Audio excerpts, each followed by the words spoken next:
Hello and welcome back to the Growth Circle podcast. I am Lincoln Amstutz, and today I'm here with a guest, Marty Tyler. Very excited to have him on.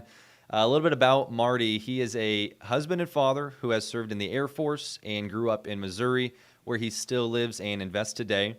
Marty has been doing creatively structured real estate deals for years now, getting started with house hacking and working up to owning single-family homes, commercial property, and even a campground.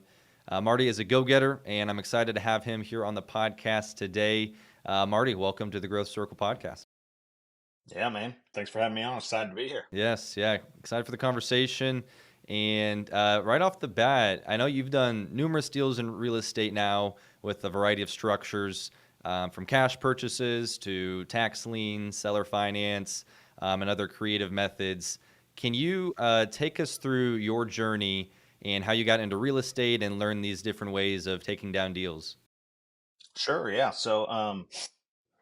When I've always just had a inkling for real estate. Even, back in the day, I was watching HGTV and there was a show like Income Property or something. And that just made complete sense to me to have, an apartment downstairs or something like that to help pay the mortgage. And so when I got out of active duty, I built an apartment on my property with the hopes of, with the idea of living in it and then building my house. And then I would rent out that space. And so, that was house hacking, 10 years ago before house hacking was even a thing from Bigger Pockets. And so I started there, and then I was just driving by and saw a sign that said like a real estate auction, Saturday or whatever it was. And so I just kind of showed up, and you know the auction went so cheap that I bought it, and with the kind of the idea that I'll just figure it out from there. And then the guy comes up to me and says, "Hey, we're actually auctioning off two. If you give us the same price, we'll let you have both of them." And I said, "Okay." And so I just kind of just thought I'd figure it out. And so I bought two, started to figure those out, and then just kind of spiraled from there. I've just been buying more, and then um, then the campground and stuff came up, and so again I was just like, yeah, I'll figure it out, just kind of showing up and that sort of stuff. Right, right. No, that's pretty crazy start jumping in there. Obviously, like you said, you wanted to make some extra money, just naturally in your property. Might as well rent out some space. Yep. But then that auction setup, that's pretty crazy. So you just heard about this auction. Had you done some research on the property, some background? Did you know it needed a lot of work, or how did that come about? So it showed, it was like Saturday, 10 o'clock show up kind of thing. And, they let you walk around it. And so there were two right next to each other. And I was interested in one, not the other one. And so I, kind of won and that. And then the guy was like, "Hey, for that house that you weren't really interested in, I'll sell it to you for the same price." And, I think I got them for $15,000 each or something like that. And so I was just like, okay, okay. I didn't kind of anticipate doing either one there.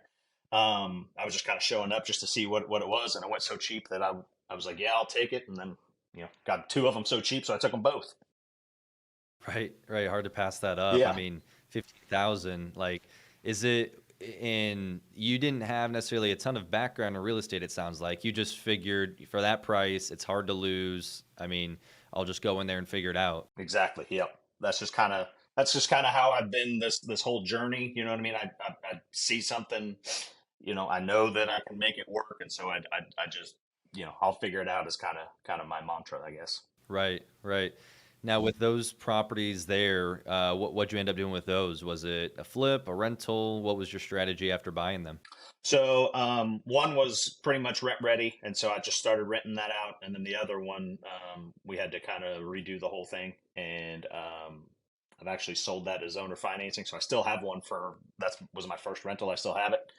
It's probably one of my better performing properties. And then I owner finance the other one, and so she's been making monthly payments. So I've probably made 4 or 5 times on my money at least so far. Mm-hmm. For sure. Yeah. And how long a span of time has that been now that you've been seller financing these? 4 years, probably 4 or 5 years. Yeah, yeah. So pretty good ROI there Yeah. with your money coming back. Do, So what made you go with the seller finance structure on those versus just like a traditional like rental? What was the advantage for you in choosing that route? It was a young girl, and I kind of lucked out with placing her as a tenant, and she was a great tenant for about a year or so. And then she kind of came up to me and said, "Hey, would you be interested in me buying this place?" And I was like, "Sure, I don't care." And so we kind of discussed some terms, and she was pretty cool with everything. And so my return on investment was pretty close to the same as a rental, but I didn't have to worry about maintenance costs or anything like that, and so I was kind of helped her out and helped me out. So it's kind of a win-win for both of us. True, true. Yeah, if you can just pass along the responsibility of the property and like you're saying, all those maintenance management type of, setups that you usually have to handle when just doing a regular rental, this way she's taking care of all that. You just are collecting the income essentially.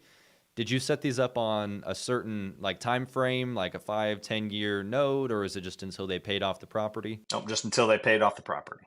So we came. I think she's paying me 8% interest or something like that, and so we just kind of came up with a plan. She told me what she could afford monthly, and so we just kind of made the duration whatever payment she needed to be at. And I think it's like 8 or 9 years, something like that. Right, right. No, I mean, and yeah, like you said, your margins have got to be pretty healthy, I would imagine, being that low purchase price. I'm sure you had to put some money in, to fix them up, like you said, but did you end up doing that just all cash? Did you end up taking out a, construction loan for those? And so you've got some balance on them? No, so luckily my mom had a home equity line of credit, and so she let me kind of borrow that, and then I've since paid her off, and then she's a partner with me on the one house, on both of those actually. So she's got a decent return on her money, and then she just kind of was interested in real estate too, and kind of tagging along for the ride with me, I think. Right. No, that's what I love about real estate in this deal specifically is, you saw a good deal, right? Because when you have a good deal, there's so much you can do with it, whether it is, you were to turn around and sell it to somebody else for them to fix up, wholesale it, or you do a flip, you do this seller finance. It's a win-win when you have a good deal and you were just willing to go in and make it happen. Have you done similar like seller finance deals since then? Either you seller financing another property or you being the one that's financing it from the owner? Yeah, so we bought a wholesale deal from Pare, and then I put about 10 or 15K in it, and then we sold that owner financing to somebody, and that's probably been the last year or two. We've been getting paid on that pretty regularly. And then I just recently picked up two commercial buildings in Nevada, and it's right downtown. One was listed on the MLS, so I showed up to look at it, and the realtor was like, "Actually, he owns the building next door too." And I was like, "Oh, I'd be interested in looking at that too. Just seeing what it is." And so I went in there. I was interested in both buildings, and so I made an offer on owner financing. The realtor came back and said he's not interested in owner financing. And then about 10 hours later, I get another text that says he's considering the owner financing. And then about 10 hours later, I got another text that said he accepted your terms. So, yeah. So we just closed on that last month, I think it is. Very nice. Yeah. Very nice. Is that was the deal you were interested in the deal? You could see it working, but was it pretty much only a seller finance deal to you? Like that was the only way you were willing to take it down, or did you have another option? If he wasn't going to accept that? Yeah, I mean, we were considering just traditional financing, but we thought that he's an older retiring lawyer, and so once I mentioned the tax implications and that sort of stuff, I think that's what kind of started the ball rolling. And then I think he contacted his accountant and then realized that what we were saying was true. And then he was just he wanted to retire and move south, and so we were kind of the easy button on that. So and then a win-win. He collects the cash flow, he gets some interest on it for the next 5 years, and then it balloons in 5 years. So Oh yeah, absolutely. It's not like, yeah, you guys were just the ones winning in that scenario. Obviously, it's great for you. Sounds like you got great terms on it and maybe even less money down. But, for him, yeah, he's spreading out his tax burden over the course of time, makes some extra money on the interest. So it's mutually beneficial there, which is the cool part about it. Yep. Did you all have to do much of a, down payment investment there, or is it better than the terms you would have got Yeah. from So, bank? I would. oh, sorry, didn't mean to cut you off there, but yeah, the terms I offered him were better than the that I could get on the commercial side, and so I just did 10% down, and then I think we're at 6% interest. There was some back and forth on that, and I don't remember exactly where we landed, but so yeah, better terms than I could have got from the local bank here. So Yeah, absolutely. Yeah, 2023 rates are high, so 6%. I'll take that for sure. yeah, take that all day. Yeah, So.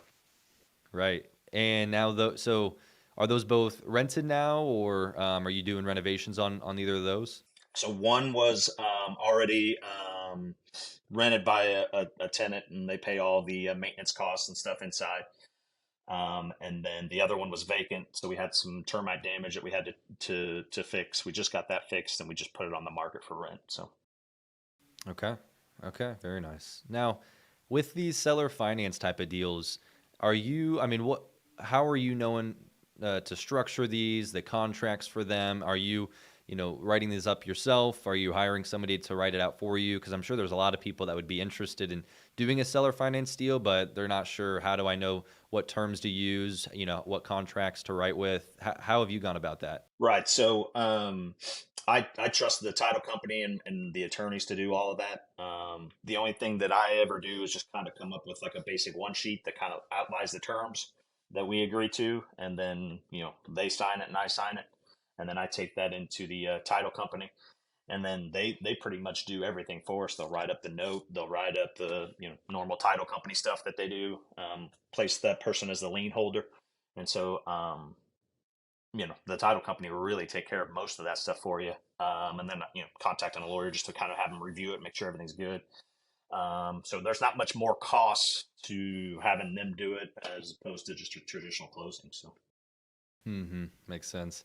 Now, I mean, I'm with you on that, right? You find the experts in, their field, and, those that handle those contracts and such, and let them take care of it, because, you can maybe try and save a buck and do it yourself, but you just know that it's going to save time, it's going to save headache down the road, and just letting them handle those things. So delegating it off, like you're saying. yeah, for sure, it's worth the extra couple $100 to not have to worry about it. If for some reason my buyers quit paying, then having the lawyer that I'm going to contact is the one that I had reviewed the document. You know what I mean? So I want to make sure that we're on the same page there if that happens. So just letting them deal with it. I stay in my lane, and then let them stay in their lane, and then we all get to where we need to go. Exactly. So you said early on you got a couple of these seller finance deals to start. What were some of the next deals or the next steps in, you acquiring some rental properties and going from there? So I enjoyed and got a good deal at that real estate auction. So I went to another real estate auction, and then I ended up with another property there. And then I talked to my wife, and I started to hear about these tax liens in Missouri that get auctioned off once a year. And so I told her, I said, "Hey, I'm going to go to this auction. I'm going to bring a couple $1,000, and I'm just going to buy some land. And then that way, it'll get me through the process. I'll figure out how it all works. And then worst case scenarios, we got some land that we can ride our motorcycles on, or hunt on, or whatever." And so she agreed to that. And so I showed up to the auction, and by the time the auction was done, I ended up with 3 houses on tax liens, because they were going so cheap. And again, I was just like, I'll figure it out. These are going so cheap. And so so I started doing that, and then um, that was the next step. So Nice, very nice. I love it. Again, you're just, you hear about these good deals, right? You put yourself in the position of, well, hey, there's an auction, I'll go and check it out, or hey, here's this, these tax sales, let me go see what this is all about, bring some money, and then walk away with some deals. It's like, how do you turn that down? And I like it because there's so many people that can, research themselves to death and go over all the scenarios of how to find these deals, and every possibility of the outcome, versus what you're doing is you're just going, right, again, you're looking for good deals, you're not just jumping into any property, but you're just putting yourself out there and figuring it out after the fact, we'll figure out what this could be used for. So that's huge. And I mean, do you feel like you've always been pretty risk averse and just willing to go for it, or have you kind of grown in that? Um, I would say, yeah, I've kind of always been that way. Just typically, military kind of, I think, kind of teaches you that. But I would say almost 90% of my stuff is basically me showing up and being at the right place at the right time. So, like you said, man, people get so wrapped up in researching and stuff, and then it's just like, go to the auctions, go look at houses, go just see what's out there. You know what I mean? Because stuff is mislisted all the time, or people don't show up to the auction, and it's just you and one other guy. You know what I mean? So you really only have to outbid one guy or something like that. So a lot of my stuff is just basically showing up and deciding that I'll figure it out. Hey, no, that's the way to do it. And I'm with these auction properties. I mean, you said you were bringing a few $1,000s to buy some land there, but walked away with three houses. How? I mean, you had to have got those for real cheap to make that happen, I would think. Yeah, yeah. I mean, that was kind of what led me to that. You know what I mean? I showed up thinking that these houses were going to go for tens of thousands of dollars, and the first one went for a couple thousand. I'm kind of looking around. There's only a few of us there, and so then I was like, well, I adapted on the fly there, and so then the next one came up, and I bid on it and ended up winning. And I think I got two that that auction, and so then at the end of the auction, everybody's kind of leaving and that sort of stuff. And then the county collector goes, so, all right, so the ones that have been offered for auction for a few years, we're going to re-auction those off. And so I'm just kind of listening to him talk. And then he goes, so blah, blah, blah property, I'm going to wipe the debt out, and it's $90. And so I'm kind of looking around, and nobody's saying anything. And I was like, wait a minute, the bid is $90? And he said, yes. And I was like, all right, $90. And so nobody else bid. And so then he was like, all right, it's yours, $90. And so then I was like, okay. So I drive by it, and it's a house, and there's people living there. And so I knock on the door, and I mean, I had to do some paperwork and stuff, so I don't want to. I'm kind of compressing the timeline a little bit here, but I knocked on the door, and this kid came out, and I was like, hey, man, I don't know what to say, but I now own this house, and you're living in it, so you either got to pay rent or get out. And so then he's like, oh, it's my dad's house, and I was like, all right, here's my number, have him call me. And so day or two later, I get a call, and it's a guy, and he's like, "Hey, I thought my wife was paying the taxes. I don't know what to say. I don't want to leave that house." And I was like, "Well, I own it now, so you either got to pay rent or get out." And so he's like, "Well, what if I just buy it back from you?" And I was like, "Okay." And he's like, "How much is it?" And I said, $20,000. I just made up a figure off the top of my head. I hadn't thought of anything. And he was like, "Can I pay you $350 a month?" And I said, "Yep." And so for the last, I think, 3 years, that guy's been paying me $350 a month off of my $90 investment. That is crazy. Wow. Yeah, I've heard people get properties for pretty cheap, but $90, I think that takes the cake right there. Yeah. That's I mean, and like you said, you just walked into it, right? Yeah. Like you're looking around, is anybody else going to buy this thing? Yeah. And I'll take it. I thought I was hearing right. You know what I mean? I was like, I must be mistaken in my brain of what I heard and versus what I'm understanding. And so luckily the county collector there's super cool, and he's kind of helped walk me through this whole thing, and the ladies that work at his front office there, I mean, they have helped me through all the tax lien stuff to kind of navigate, because it's a process. But yeah, so I mean, I just couldn't believe it. I've never set foot in that house. No, I mean that's one of those deals. It's like, yeah, again, right place, right time, and it worked out because you were willing to sell the house back to them, and they got to stay put. So, with can you explain a little bit the tax lien tax sale process? Because I know it sounded like you made a distinction there of that last property you bought, maybe even compared to some of the others. And is it one you own immediately versus others? You have to wait for some time to see if the taxes get paid off. What is that process like on these? So I'll say this: like, each state is different.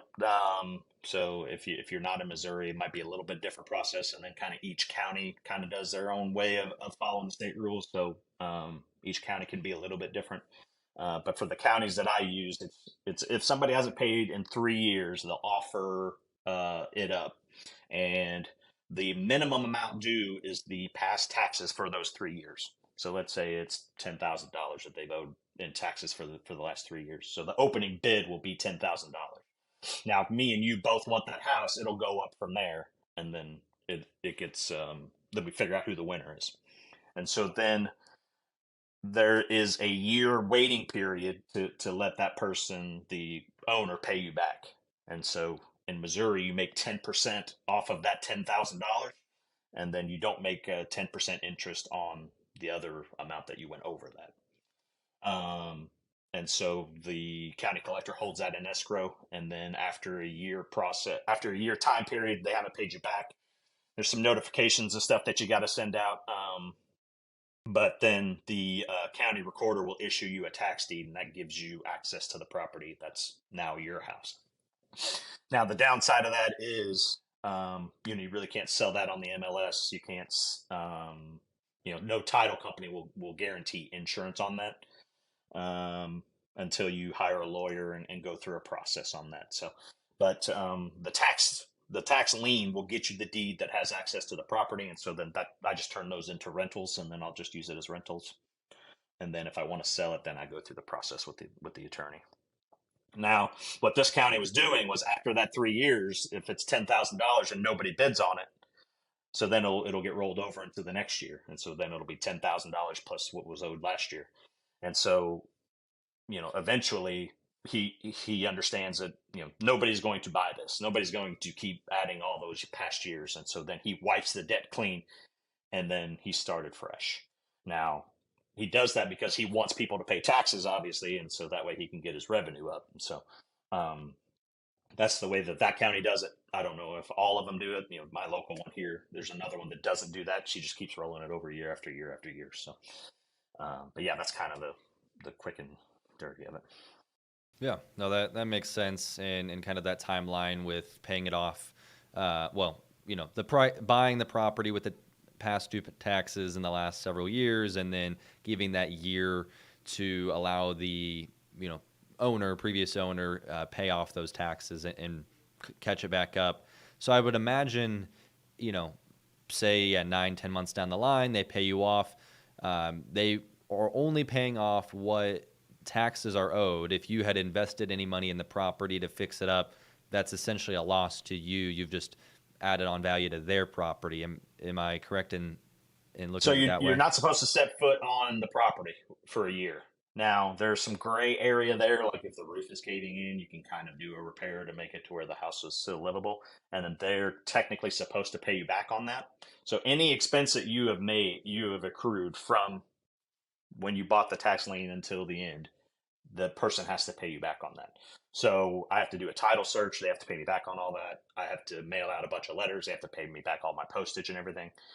But the county collector does all of that. All you do is turn in a receipt, and then they figure out the amounts that everybody's owed and all that. And so then there's no discussion between me and the person that lives there. It's all through the county collector. They take stuff from the person, take stuff from me, and then if the person comes in, that they're the intermediary. They just call me and say, "Hey, we're mailing you a check. This person paid you off." Right, right. Okay. And then did you say you are able to rent these though in that year, or you also it just needs to essentially stay vacant for that year and then you can act on it? Exactly. Yep. Okay, okay. Have you experienced where people have come back and paid off these the taxes, or how often does that happen compared to you end up with the property? So I invest in pretty small counties. So I'm different than say Springfield or something like that. I'm at about a 33% reimbursement rate. So 2 out of every 3 tax liens I buy, I end up with the property, and then 1 out of 3 I get paid back probably. Okay, okay. But even in that time, it sounds like you're making some interest on the money. Did you Yeah, say you make 10%. 10% for where you're at? Yeah. So, and it's still, yeah, you got money out, but you're making some interest on it. Worst case, if, best case, you get that property for cheap and then go and do what you want with it. Would you say are these some of your favorite types of deals that or I guess favorite type or the most consistent deals that you get are from these tax auctions? Yeah, yeah, they're my favorite ones just because I love sweet deals, and so this is where I find most of them. And then there's not as much competition, right? If somebody puts a house on the MLS, now I got everybody who's looking at that MLS. If it's just the tax lien, the only competition I have is the 10 different guys that show up on the courthouse steps that day, and so my competition is much more reduced. Right. So Right. that's why No, I like them. I, I like it. No, I think it's definitely, I mean, for, yeah, like you're saying, an underused, underrated, source for deals because it takes a little bit more patience, right, and waiting out that year to be able to actually act on the property, some upfront capital just to invest, depending on the price. You might be putting in several $1,000s, tens of thousands even, for the right property over that course of time. So you've got to have, some patience and capital to work with, but huge margins, I would imagine. One other question on these: are you able to look inside of the property, walk around the properties before you purchasing, or is it pretty, sight unseen? Sight unseen on the inside. You can drive by it. I mean, they have to post them in the newspaper, and then so I write the addresses down.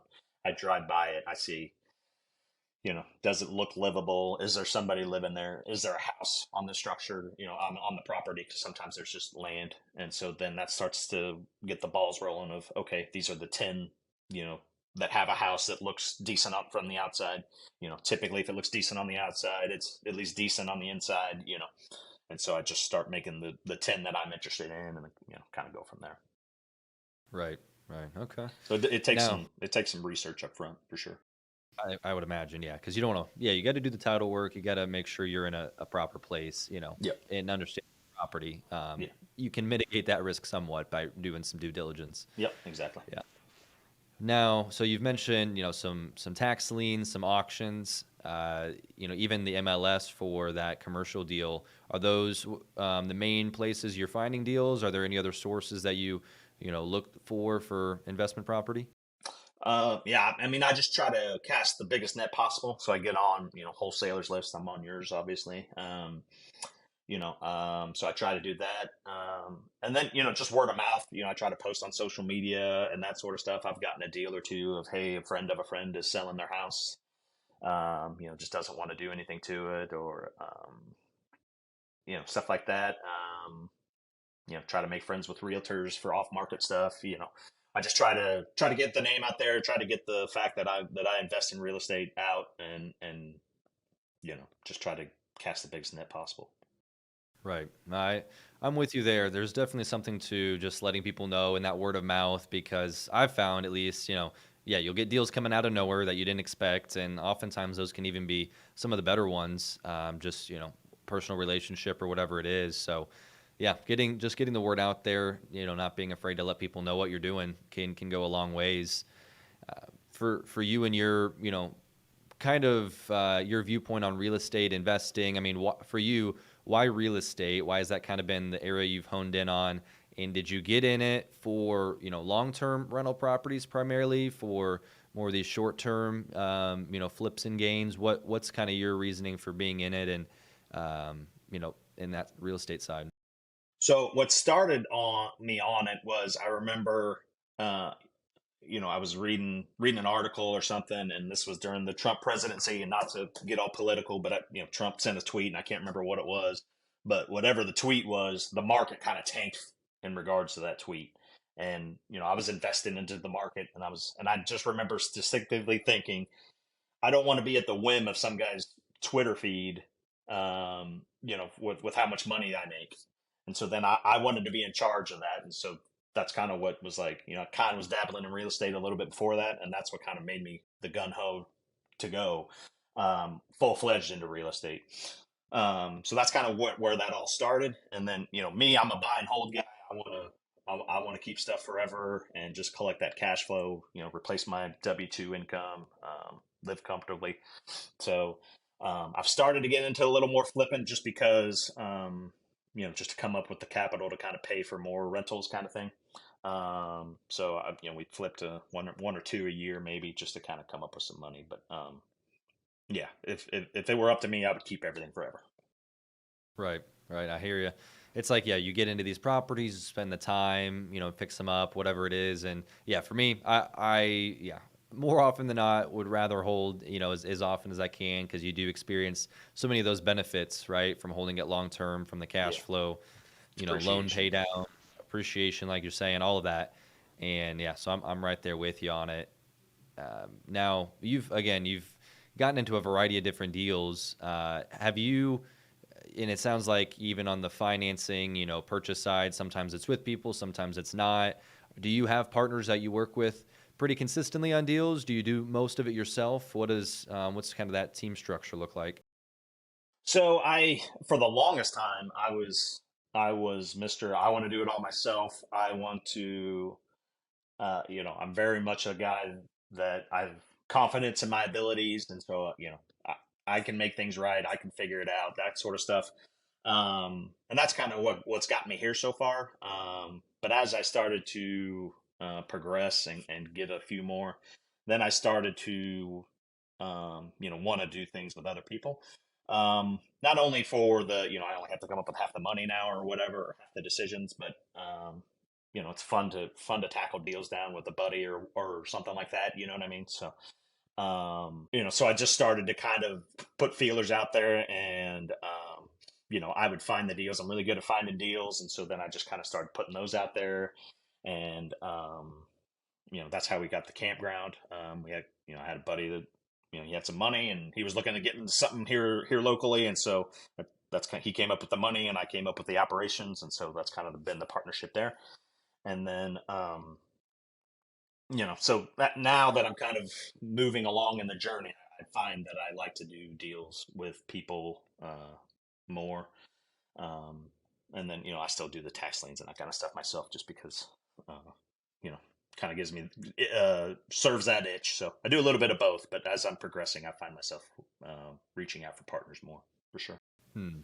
Nice. No, that's good to hear because when you have a partner, you open yourself up to, their network, the deals that they can see come along, which can be huge. I've partnered on a couple deals myself that I would have never found, even if I wanted to do it individually because they brought it to me and we were able to take it down something bigger than I would have. And so there's a lot of benefits there that you get with a partner. It can be fun to go through that process with somebody too.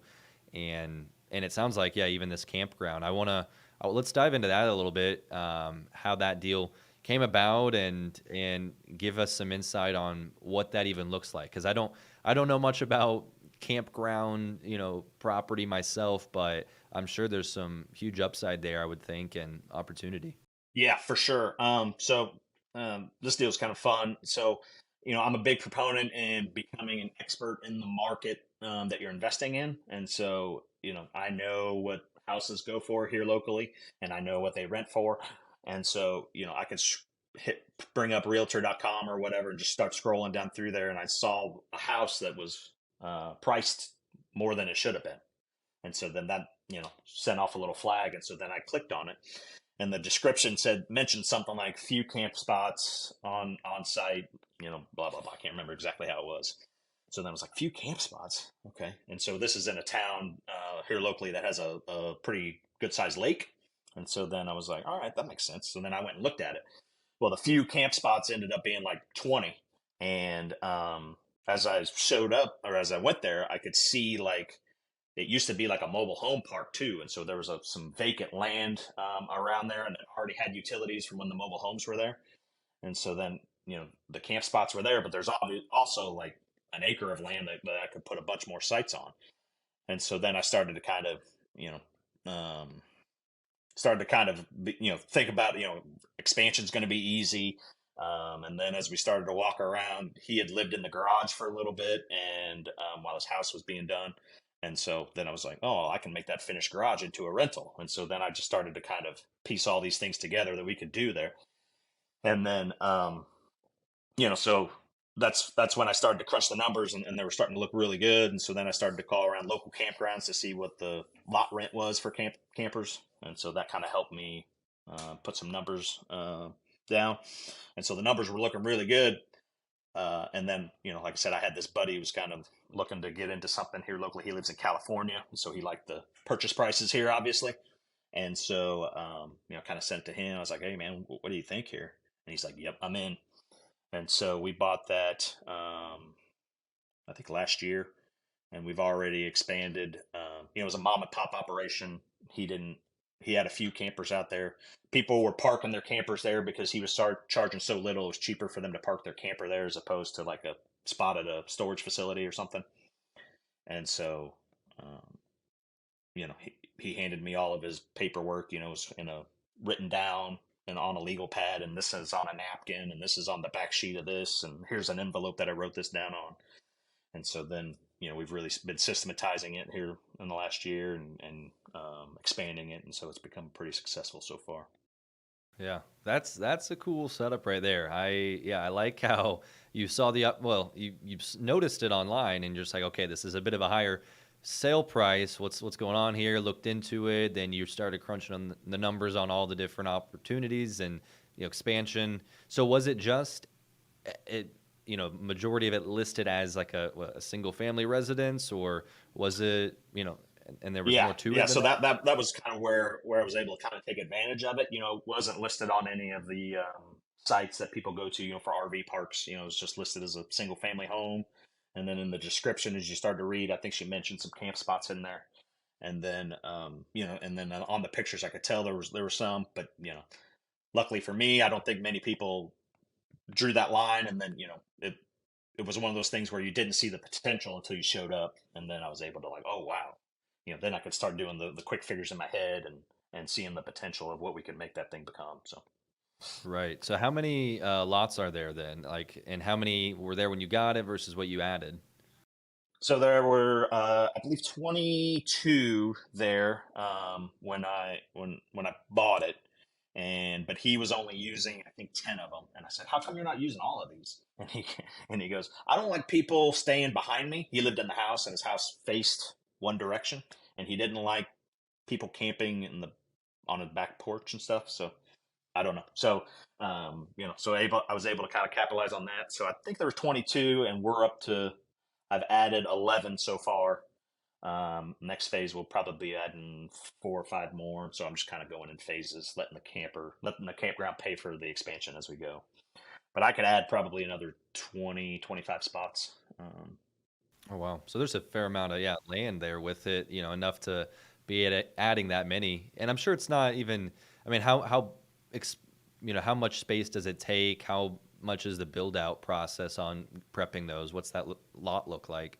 Yeah, so like I said, luckily for us, it was already kind of the utilities were already ran into each spot.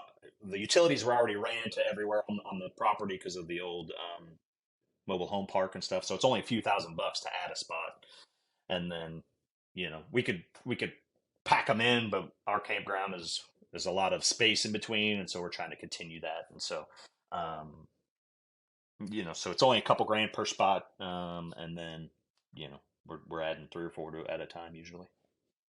Right. Yeah. Now, I would imagine compared to a normal rental property, there's going to be a lot more management and, involvement with these, just as it's, I'm sure even some, are they nightly stays, weekly, or are they more long term? So we got most of them are seasonal, right? So they come in April and then they leave in October, and we charge them by the month. And then we do have some weekly and nightly stays there.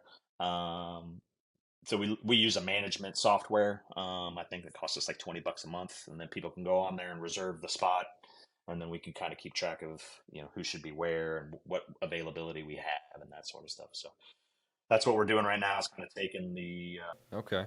Now, do you have like an on-site person that is monitoring and making sure you're not having people there that shouldn't be, or controlling everything that's going on? What's that process like? And then yeah, kind of start with that. Yeah, so we kind of struggled with that a little bit at first. I thought originally going in, I thought, I could do all this. I live 30 minutes away and that sort of stuff. And then that was just kind of proven too much to be as time suck for me and a little more legwork than I wanted it to be.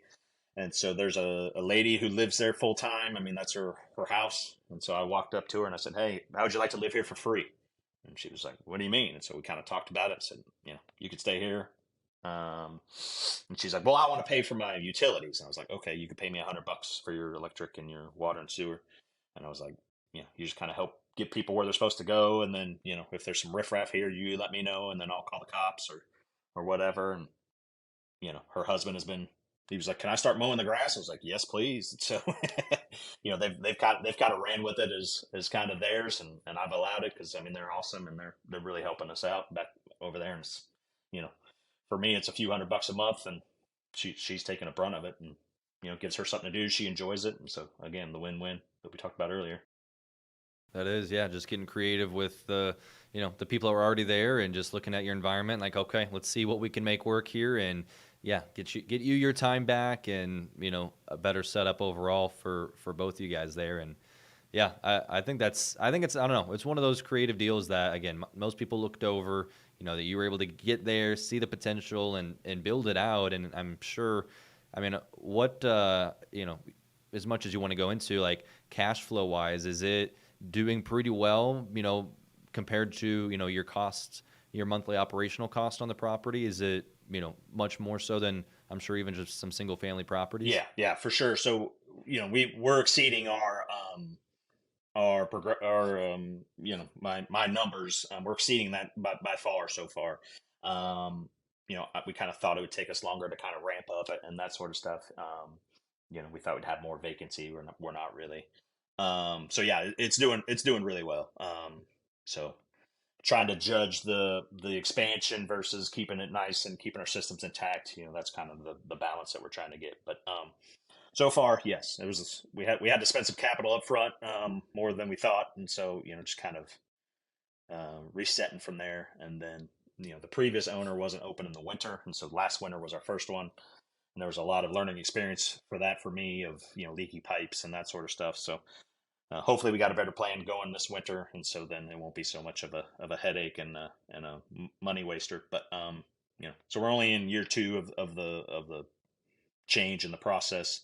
But yeah, we're definitely far exceeding anything we thought we'd do so far. So Nice. Hey, that's cool to hear. yeah, And like you said, something new to learn and get into that, you probably didn't even think of before, coming across that deal, but here you are with it. Is this a type of asset, campground, mobile home park that you now will look for, that you wouldn't previously, or is it, it's just a matter of the deals that come up, or you have your eyes set out for something similar?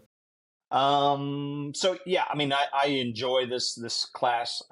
It's cool because you don't have to worry about, again, maintenance, or if their RV breaks, their pipes burst in their camper. It has, it's nothing on me. It's on them. So I like that part of it.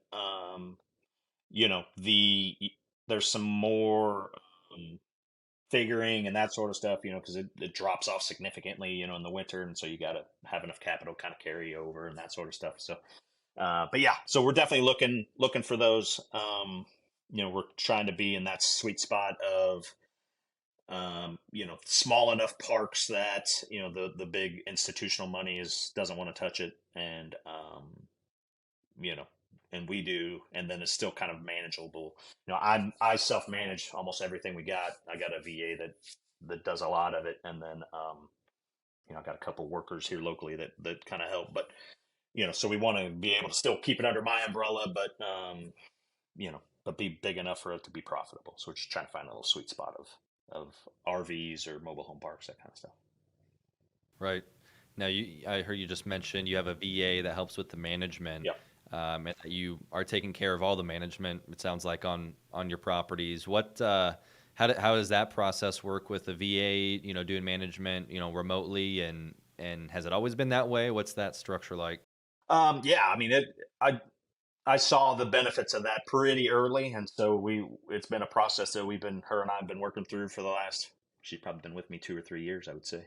Um, so we find a system that works temporarily, and then we either outgrow that system or a new system comes up, and so then we try that one, and so it's always a learning process. I'm a big proponent in self management. There's systems in place that you can use for that.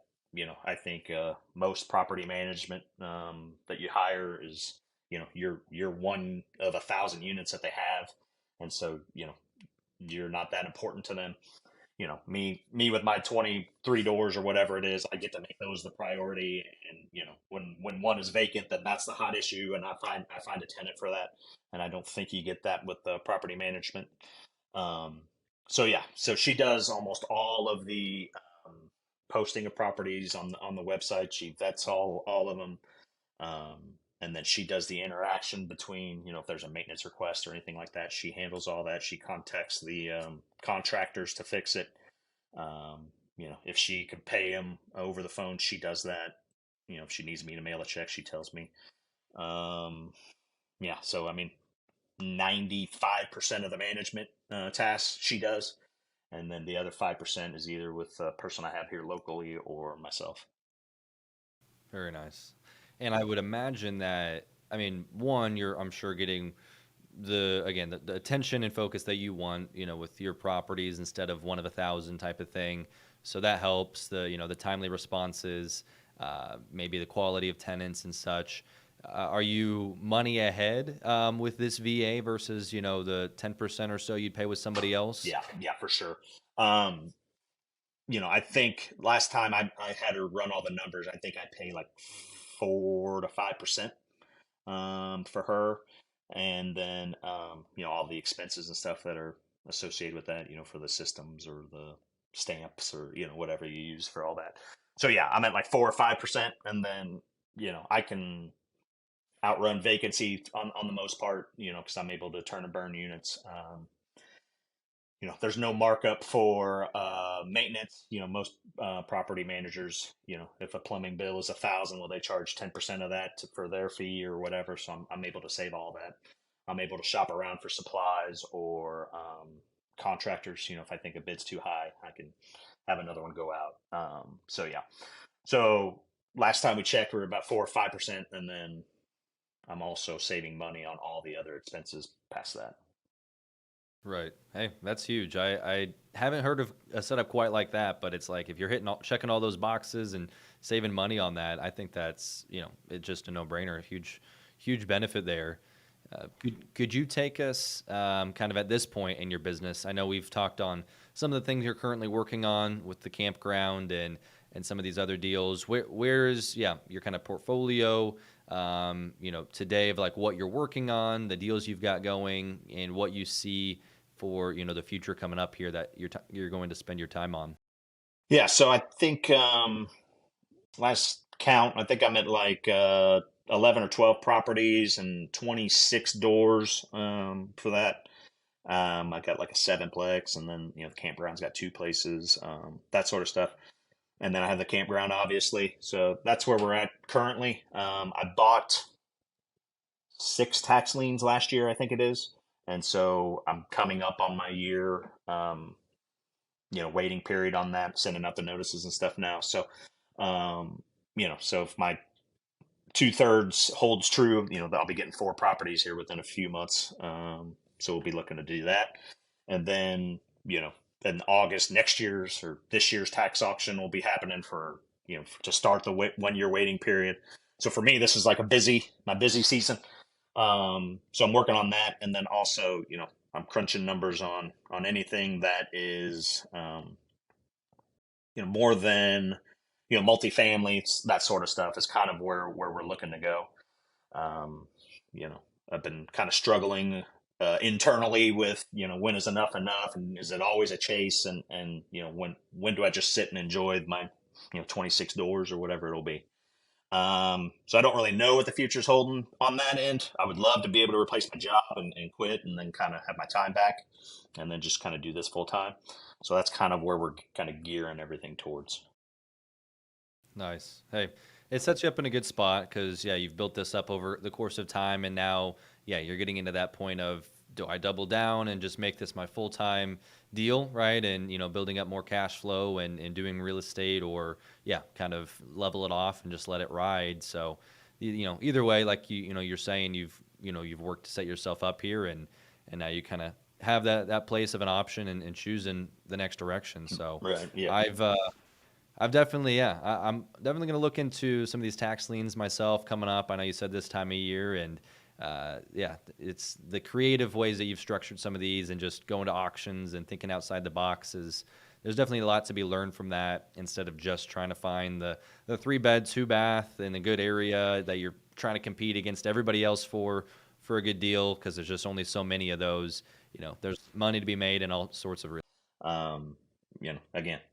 90% of my success is just basically showing up and being at the right place at the right time. So, Absolutely. Hey, well, let's before we wrap it up here, I've got 4 questions that I ask each guest. So let's go through these here. Uh, so, Marty, one, what is the best piece of advice you've been given? um, can I cuss on here? Do hard shit every day so hard shit becomes easy. And so I do that. I find physical challenges to do. I find, trying to learn new tasks, that sort of stuff. I try to make, I think resiliency is a muscle, and I think that muscle needs to be built and stretched and all that sort of stuff. And so that way, when shit gets hard, you can go back on everything, and you already have past experience of stuff being hard. So Absolutely. I agree. Yeah, so many people are trying to find the roundabout way of getting around a hard task or how to make it easier. But I like what you're saying is just like go at it head on. It's going to be hard sometimes, and you'll just build up that tolerance to be do able it to do again it and again and again. Yep, again when others can't. exactly. Right. Good, good. All right. Number 2, what is one of your favorite business books? So the easy answer is Rich Dad Poor Dad. I mean, that's kind of what started the whole thing for me. Thinking of everything in assets and liabilities. Um, Here lately, it's been The Gap and the Gain. Kind of you know concentrating on the enjoying the process and not just like, oh, this didn't work, or that sort of stuff. So kind of trusting that. But yeah, so definitely read The Gap and the Gain. It'll kind of help put things into perspective for sure. I like it. Yeah, I'll have to read that one actually. Have not got to that one yet. So good suggestion there. Number 3 then, what is one character trait you notice that successful people commonly share? Um, so that you know, on the first deal, there comes a time when you gotta push the chips in, and there's a time when you did, there's a time when I did. Everybody that I know, there's a specific point where it was like, okay, I'm going to do this, and you just shove it in there, and then sometimes you're going to lose, and sometimes you're going to win, and that's fine. Either way, the good thing is that you shoved it in the middle, and so every successful person I know has shoved it in the middle, and then when they lose, they'll shove it in the middle again, and they just keep doing that over and over. Right, right. I'm with you there. There's got to be a point of just jumping in and taking some risk and going for it because at the end of the day, there's no roadmap for this, right? All of the deals that you've done, it's just been you going for it and figuring out the pieces after the fact. So I like that. I like that. Awesome. Well, last thing here, you've shared a lot of good content information on ways you've gone about deals. Where can people connect with you? So I'm in a mastermind group, and we have a podcast, Green Squad Chats. So me and my guys, we talk every 2 weeks on there. So you can find that on YouTube and all of the normal podcast stuff. And then I'm on Instagram at Hemeek, HEMEEK _Homes. You can find me on there. I'll post some every once in a while. Okay.